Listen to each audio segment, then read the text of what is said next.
Bonjour à tous, dans le cadre de notre BTS GPN deuxième année, à la MFR Valence, nous sommes en train de réaliser un projet tutoré portant sur l'évaluation de la capacité d'écaille des ouvrages d'art hydraulique, ponts, buses et canaux, comme on peut le voir derrière.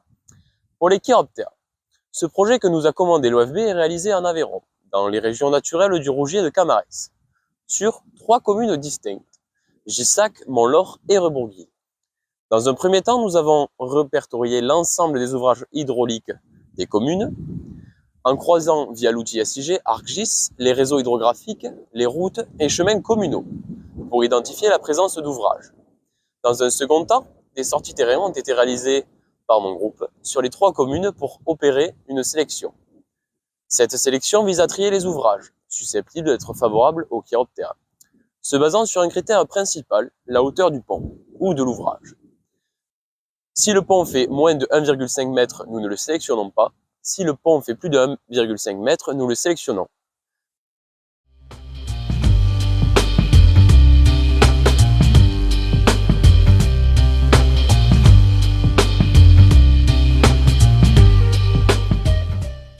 Concerne les chiroptères, plus communément appelés chauves-souris, on retrouve 36 espèces protégées en France métropolitaine.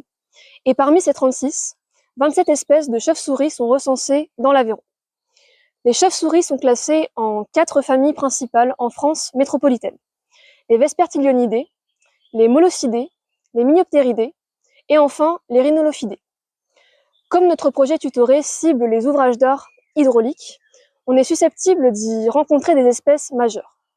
Ces 6 espèces majeures sont le murin de Daubenton, le Minioptère de Schreiber, la pipistrelle commune, la pipistrelle pygmée, le grand et le petit rhinolophe. Les chiroptères utilisent les ponts, en particulier les cavités, comme gîte transitoire pour l'hibernation et les alentours comme lieu de chasse. Ces espèces sont insectivores et elles utilisent une méthode assez atypique pour se déplacer qui est l'écolocalisation, fonctionnant comme un radar. Les chauves-souris, elles vont émettre des ultrasons qui leur seront renvoyés par leur environnement externe, donc pour s'orienter et attraper leur proie. Cependant, ces cavités, elles sont menacées par la rénovation des ponts, notamment par le comblement. Et cela nous amène à notre problématique principale, qui est la destruction d'habitats potentiellement favorables aux chiroptères. Nous verrons plus tard les préconisations de gestion qui peuvent être mises en place.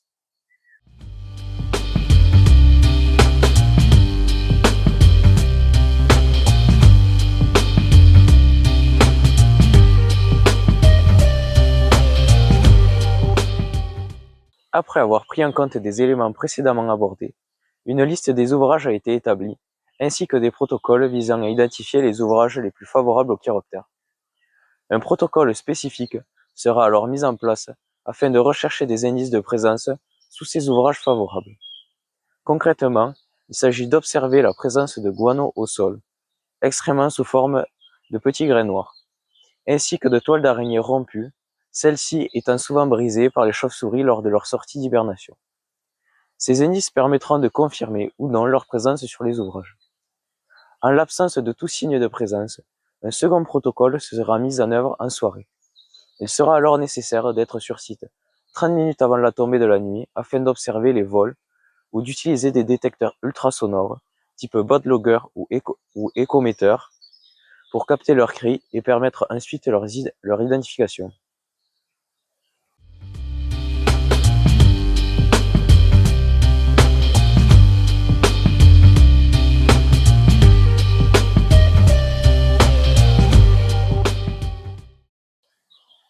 Nous arrivons alors à l'issue de notre suivi, qui nous a permis d'acquérir une connaissance approfondie des espèces de chauves-souris locales, ainsi que des ouvrages d'art présentant un intérêt particulier pour celles-ci. L'objectif de ce projet tutoré est de valoriser ce travail auprès des communes concernées en leur transmettant des fiches synthétiques pour chaque ouvrage étudié. Ces fiches présentent la localisation, une description de l'ouvrage, une évaluation de sa capacité d'accueil, ainsi que des préconisations d'aménagement. Celles-ci peuvent notamment inclure le débroussaillage des abords afin de faciliter l'accès à l'ouvrage ou encore l'installation de nichoirs favorables aux chiroptères. Une priorisation des interventions est également proposée en fonction du niveau d'enjeu et des actions à mener. Cette approche vise à accompagner les communes dans la prise en compte des chiroptères, tant dans leurs travaux courants que dans les projets de rénovation d'ouvrages existants. Elles encouragent notamment l'adaptation des périodes d'intervention et la sélection de solutions conciliant contraintes techniques et préservation des espèces. Enfin, dans le cadre d'interventions prioritaires concernant des infrastructures privées, notre rôle consistera à informer les communes qui seront ensuite en charge de sensibiliser et de contacter les propriétaires concernés.